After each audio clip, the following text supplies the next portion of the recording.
ఎడారి పాఠం చెప్పాలంటే ఎడారి సెట్ వేయాలా? కాస్తే కాదు. ఏంటి ఉద్యోగం వచ్చిన తర్వాత బడి కోసమేమో డబ్బులు ఖర్చు పెట్టి సెట్ లేస్తావా?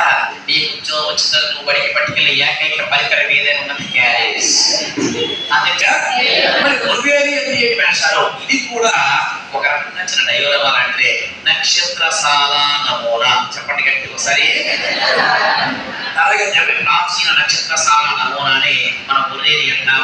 మన పాఠశాలలోని విద్యార్థులు మన మీద చెప్పడానికి చిన్న బెలూన్ రకం నక్షత్రశాలని మనం సరదాగా తరగతి గదిలో పిల్లలకి ఏర్పాటు చేసుకోవచ్చు. బెలూన్ రకం చిన్న బెలూన్ల మాదిరిగా ఉంటుంది. దానిలో ఫుల్గా గాలి కొడతాము. నక్షత్రశాల ప్లానిటేరియం అంటున్నాం చూసారు. అందులోకి వెళ్ళిన తర్వాత పిల్లాడికి అంతరిక్షంలో జరిగే వింతలు విశేషాలని మనం అందంగా టీచ్ చేయడానికి ఈ నక్షత్రశాలలో అనేటువంటి ఉపయోగపడుతున్నాయి. ఒక రకంగా చిన్న డయోలమా అంటే కొర్రేరి అంటుందని. ఏమన్నా చెప్పండి?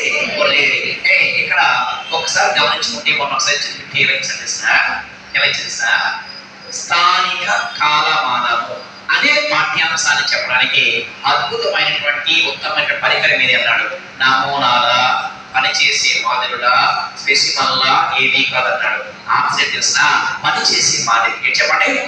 ఎందుకట అప్పుడు మనం వాడేటువంటిది గ్లోబేనా? కాలమానం చెప్పండి గ్లోబేనా? మరి గ్లోని అందరూ నమూనా నమూనా నమూనా అనేసి కాదురా, పనిచేసే మాదిరి మోక. ఎందుకు? నిజ వస్తువుని పోలి ఉండేది నమూనా. నిజ వస్తువుని పోలి ఉండడమే కాకుండా నిజ వస్తువులే పనిచేసేదేటమ్మా మోక.